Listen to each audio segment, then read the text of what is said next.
Maki Zenin. The name itself is a nightmare for her family clan, or whatever remains of it now. In a tragic way, Maki acquired an unimaginable power that turned her into a monster, comparable to Toji Zenin, who was once known as the Sorcerer Killer. In the recent chapter 195 and 196 of Jujutsu Kaisen, Toji is once again mentioned as a parallel to Maki Zenin, not only in terms of story or principle, but power level. And that's exactly why it's time to go balls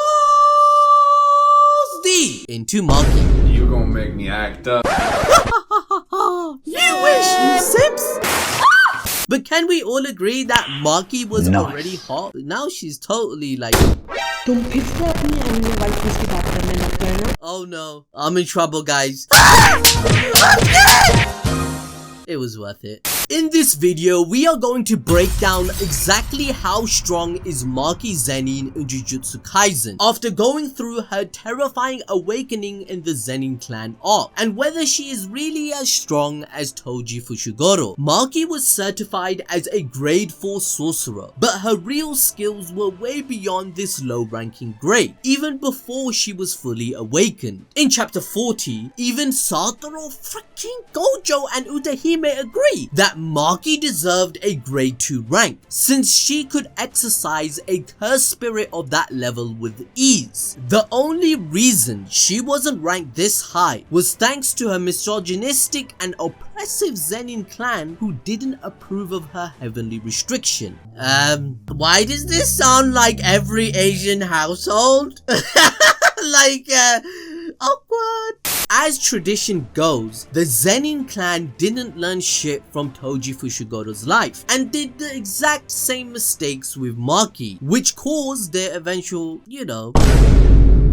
But let's rewind a little. Let's begin with Maki's heavenly restriction, as it's the same phenomena that made both Toji and Maki extraordinary sorcerers, despite not being able to see cursed spirits or feel cursed energy. Simply speaking, heavenly restriction is like a binding on a sorcerer's body that is imposed right from birth. We can call it a trade-off between cursed energy and physical abilities. This enables a sorcerer to get abilities that an average human can't have. Yes, you heard that right. Maki is literally built different. There are cases where heavenly restriction takes away every drop of cursed energy from a person's body and gives them extremely enhanced physical capabilities like durability and strength. According to Yuki, cases of this ability are few and far between, so she couldn't research enough about it, even though she wanted to find out more through Toji and Maki. But to make sense of Maki's transformation, let's divide her power scaling before awakening and after. Earlier, Maki could fight cursed spirits only if she put on her glasses, because she couldn't see them right from birth. However, this did not stop her from training and becoming a cursed weapons master, being able to wield any type of weapon to achieve the title of Jujutsu Sorcerer. She could even stand up to strong cursed spirits like Hanami in the Kyoto Goodwill arc. She gave excellent support along with Megumi to wait for reinforcements to arrive. But the truth is, she couldn't fight curses like Hanami in a 1 vs 1 face-off. According to Jujutsu Kaisen's lore, Hanami's durability scales higher than Jogo's, yet Jogo's technical skills are superior according to the guidebook. Jogo asks Kenjaku how many fingers does he scale to Sukuna, in which he said 8 to 9 if being generous. This means similarly, Hanami scaled at approximately 5 to 9 fingers of Sukuna. Therefore, Maki stalling the cursed spirit until reinforcements arrive makes perfect sense, as at this point of the story, all the characters needed Satoru freaking Gojo. I had to say it like that. I don't know why. They needed him to end the battle.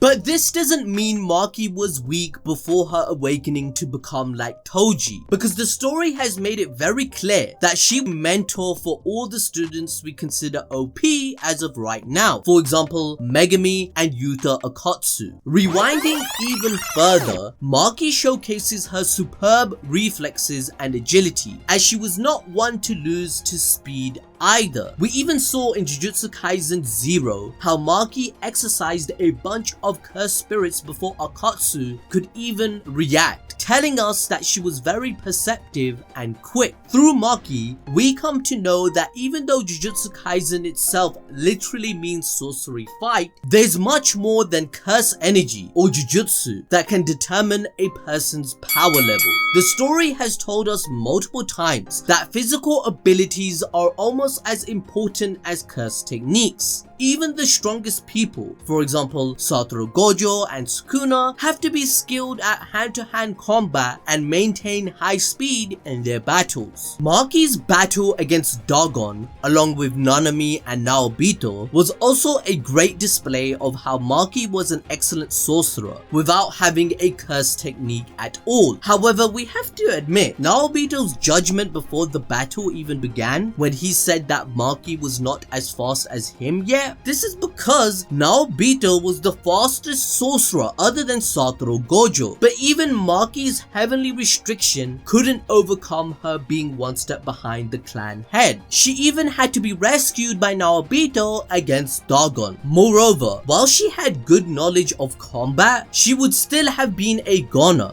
if a cursed spirit sensed the little curse energy she shared with Mai and caught her off guard. The bottom line of Maki's sloppy heavenly restriction was that while she was fantastic in all aspects of being powerful, she couldn't max out any of them. As Mai says, Maki's true potential could only have been unlocked if she lost the curse energy they both shared. Why, you ask? Are you confused? Well guys, that's why I'm here to explain it. Essentially, there's a taboo in the Jujutsu society about twins being ominous, but there's a deep-rooted reason behind that. Twins are seen as one unit by the natural forces of Jujutsu, thus dividing all power or curse energy between them. So you're probably thinking, ABD, what was the problem with that? Well, Maki was heavily restricted. Mai, on the other hand, had the curse technique to create objects using curse energy and took on most of it. This dichotomy interfered with both of them, as they both shared each other's powers in a way that led them both to be heavily bounded to limited potential. Maki couldn't grow after hitting a wall because the little amount of curse energy she had prevented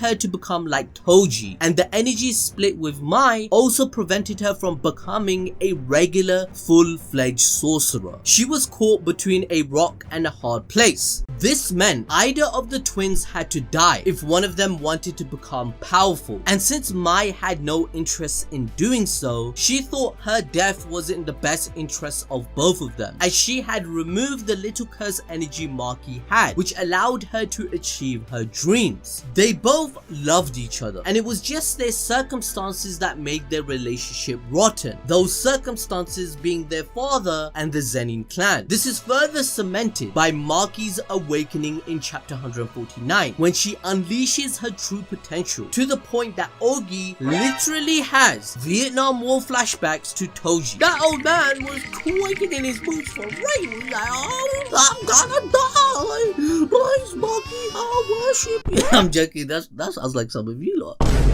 By the end of the Shibuya incident arc, the manga declared that Maki scaled equal to Toji in terms of physical strength. However, her speed, durability, and technique were still lacking until we see the events of chapter 196 and further. With this new power, Maki only had one goal: annihilate the entirety of the Zenin clan. It was a feat easier said than done, because the clan was a powerhouse of grade 1 and higher sorcerers. sorcerers, which was natural since it was one of the 3 prestigious clans. They even had 2 special combat squads, Kokoro and Hei, but they were all a bunch of nobodies against Maki's true form. Maki got rid of them, but also their leaders and even high-ranking people like Jinichi. Moreover, she did all of this with only a sword made of Mai's curse technique against the formidable techniques of all the Zenin clan members. In fact, before awakening, when Maki faced off against her father at the start, she was overwhelming him easily in the sword fight. She even calculated that unlike her, Ogi was unfamiliar with the powers of cursed tools. She was right in doing so, but sadly, she lost this fight and got slashed because Ogi used a secret jujutsu art called Falling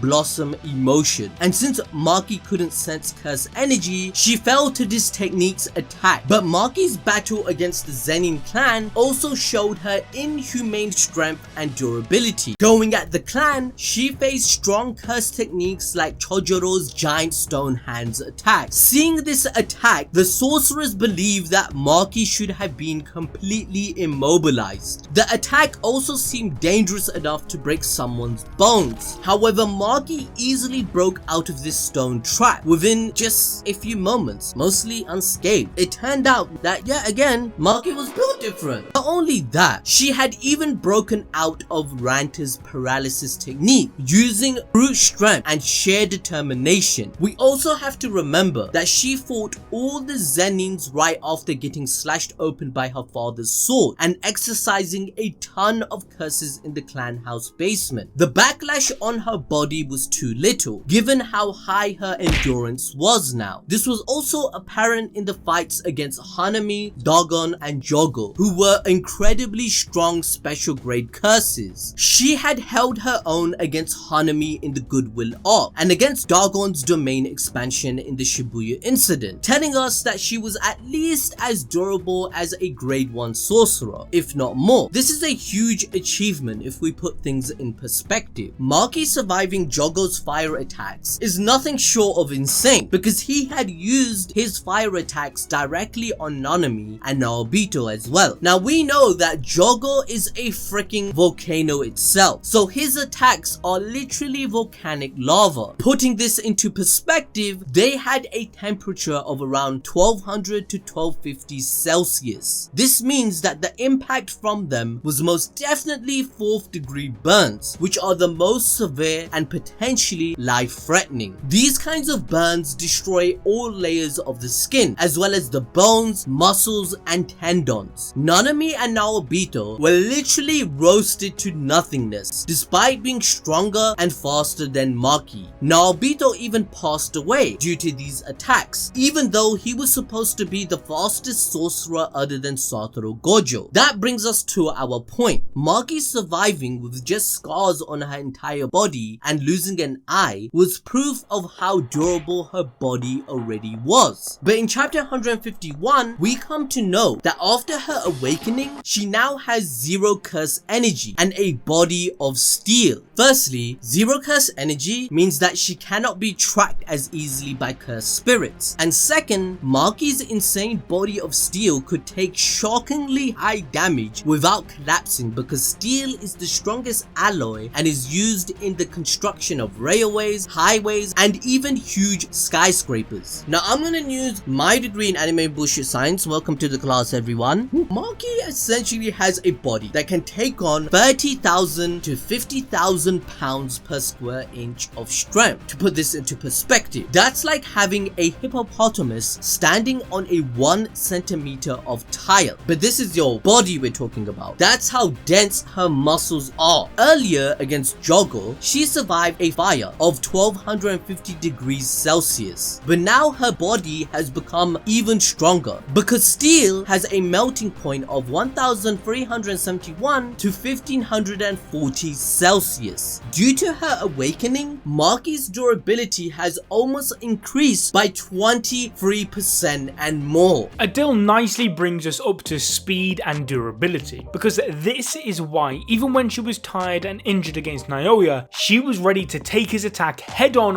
rather than countering him despite Naoya moving at subsonic speed. Ironically, she surpassed the previous clan head Naobito himself, who had criticised her earlier. Well, Maki also caught up to Naoya and Naobito's speed, which was because of their projection curse technique. This technique gave them the ability to divide each second into frames and to trace a predetermined sequence of movements. They could both skip parts of this predetermined sequence, which would create an illusion of speed in their opponent's mind. Furthermore, they could even trap their opponents into following the rules of the projection technique by touching them. If the enemies didn't follow the rules, they would freeze, making it easy for Naoya or Naobito to hit them. Of course, the illusion of speed only happened because normal sorcerers just couldn't move or sense the actions. However, in chapter 151, Maki could finally not just see Naoya moving at his top speed, but she could also keep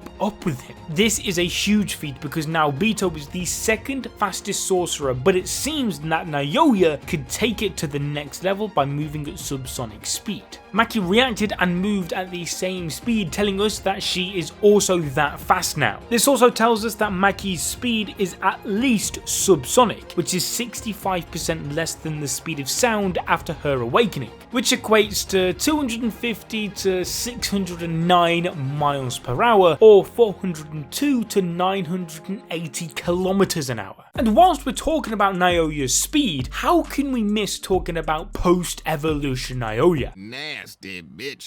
This dude is so petty that he died, became a Pokemon, and then evolved into a special grade cursed spirit, all just to kill Maki. As a cursed spirit, Naoya's highest speed drastically increased from subsonic to Mach 3, which means now he was moving at thrice the speed of sound itself. I'm fast as fuck, boy. Such speeds are typical of a fighter or really fast passenger planes because they can cover around 3,700 kilometers per hour at this speed. This also means that in chapter 193, Maki basically put a stop to a literal fighter plane coming right at her and not just survived, but also retained her consciousness. This scales her durability even further because she tanked around 907 kilograms of weight coming straight for her at the speed of 3,700 kilometers an hour without dying, only to then get up again in the next chapter to continue the fight. Furthermore, when she took the decision to counter Naoya, she was positive that she will get healed in a short period of time, telling us that heavenly restriction influences the rate of recovery as well. This is proven to us by Maki coming back into the fight after just 3 minutes despite getting terribly crushed. This shows us that heavenly restriction is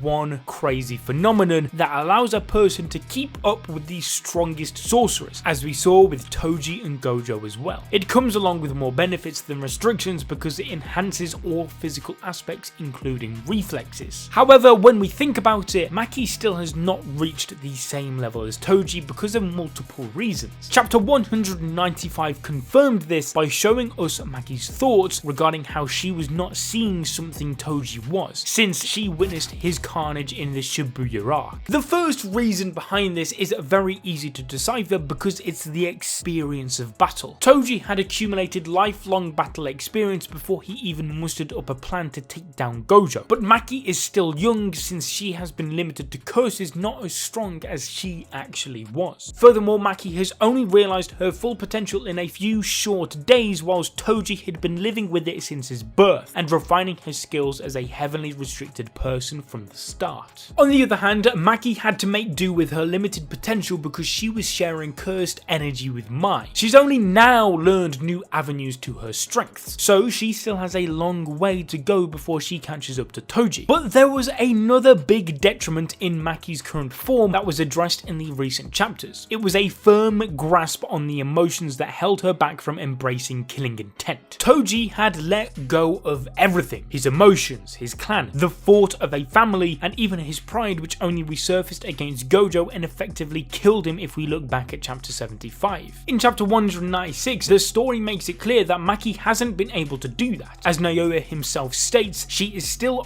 wallowing in the despair of losing her sister and the anger towards the clan for their miserable lives. Maki is bound by her mindset, which impedes her from wielding the sword as Daida does, who is also tunnel visioned towards the killing intent just like Toji. Even Gojo emphasized developing Megumi's mindset towards his domain expansion, and it drastically changed his power levels. This surely doesn't mean that Maki has to become exactly like Toji to be as powerful, but she has to get a hold of her own self and channel her strength in a way that's not influenced by outside forces. Jujutsu Kaisen follows this theme, in terms of a sorcerer letting go of their earthly desires to achieve their true power, as Jujutsu is heavily based on Buddhism in the real world, but even in the manga mentioned by Master Tengen in chapter 145. Gojo became enlightened because he died and realized his truth. The same goes for Sukuna. Those that are silly willies and did not know that, then you must hit the notification bell and become a chat, because we made a video discussing the concept of enlightenment and the reason why Gojo and Sukuna are considered the supposed gods of sorcery in the entire series because of this very theme. Maki never had anybody understand her mental state and guide her through it, as she even thinks Gojo and Kusakabe as idiots in chapter 196, but it was only because she had never thought of relying on anybody to become stronger. This is another theme of Jujutsu Kaisen that makes us question the concepts of bonds. Are they curses, as Gojo said in Jujutsu Kaisen 0, or are they power itself, as Okatsu thinks? Since Maki always had to fend for herself, she completely thought it was impossible to rely on someone else as a mentor. However, the chapter against Naoya was a crucial step she had to overcome, and she could. Thus, when Mio approached her with a simple sumo fight, she found herself venting to it. It turns out that Maki was physically free from her life as a Zenin and all the bonds that weighed her down from her massacre, but she still wasn't mentally free, which Mio told her. The sumo fight they have is very reminiscent of Todo teaching Itadori to become stronger through fighting as well. Mio also showed Maki how to wield her potential power well through freedom. So whilst Maki is not like Toji in any sense when it comes to mindset, she is making her own place. She doesn't need to be cold and cruel or even prideful like a carbon copy of Toji either to become stronger. Maki still needs to collect some good cursed weapons, although it looks like her sword is special too. The difference in mindset from Maki to Daida was drastically represented by the sheer impact of the sword's attacks, telling us that it may very well be guided by killing intent of a person. If that's true, then Maki has solved her problem of not having an impressive arsenal or cursed weapons like Toji. The recent chapters also confirmed where on the grade scale heavenly restriction lies. Let's think of the most dangerous attack in the Culling Game arc, which is nothing but domain expansion. Most of the players seem to have it, but Maki cannot counter them unless they are not too complex physical attacks. Other domains can only be countered by using your own domain or an anti-domain technique, both of which require cursed energy that Maki doesn't have. So there's no way she can learn simple domain as many people had speculated earlier. For example, Maki might not even be able to survive for a single second in Sukuna's domain. As we proved in our previous video, Sukuna can cut someone over 1,000 to 10,000 times a minute. One thing that Maki can fight against is Sukuna's dismantle and slash. Since we know Sukuna's revival is inevitable due to it being planned by Kenjaku for thousands of years, the setup for Maki to join the fight has been placed. Why? Well, because we know his attacks are invisible, and chapter 195 foreshadows that Maki will be able to feel them through reflex. Daida is a player in the Culling Games that can attack Naoya's cursed spirit despite not being able to see him, and can wield the weapon much fiercer than she can. But moving on, whilst Maki can definitely brush off major physical attacks, even those of Jujutsu, she cannot use cursed energy to reinforce her body to resist the impact of more complex cursed techniques. For example, cursed speech or idol transfiguration would probably be fatal for Maki because she will not be able to mitigate their impact after the point where her body's durability is exhausted. Currently, Additionally, the Naoya, who is a cursed spirit, would be scaled just below Hanami. Definitely a special grade, but does not have a domain expansion nor the offensive capabilities of others. If Maki was facing him on her own, she would definitely be dead, as the 3-minute recovery time wouldn't exist. And since Naoya can talk and has a consciousness, continuing to evolve as a spirit, we can assume he would be 3 to 5 fingers of Sukuna. So, does that make Maki a special grade sorcerer? No, it doesn't. Whilst Toji was certainly special grade 1, and Gojo's statement earlier did place Maki at least grade 2, there's still some ground she has to cover before we can call her a special grade. Her growth in chapter 196 will be a good head start on her journey to become a special grade 1 sorcerer, but this tells us that the value of a sorcerer of Toji's level could have been immense had his clan seen it before he went rogue, something Gojo probably saw when he faced him. I mean, Toji still remains the only person who sent Gojo to death's door, even if it was before Gojo turned into a literal god, as we talked about before. Anyway, the baton has now been passed to Maki, and her participation in this arc directly relates to her sensei Gojo's dream of the new generation making a difference without caring about clans or status. He saw Maki's worth and gave her the same treatment as he gave his other students, even if he had students like Megumi who had strong innate curse techniques. This is something Maki had never experienced before and what she strove for. All she wanted was to make a place in the Zenin clan for these so-called defective children like herself and Mai. Gojo's outlook on erasing societal norms of status and corruption most definitely fits very well with the Maki's own life experience. This is evident through Maki cooperating well with Noritoshi, who is not just from a different school, but also an outcast of another big clan. This, coupled with the fact that she never cared about becoming clan head when Megumi offered, is already proof of how Maki is an important element in achieving Gojo's dream. And so, just like that, don't be dumb like a Zenin clan member. Watch this video on your screen right now as we explain Gojo's dream, because if you don't, then you're not going to understand the story, okay? Simple as that.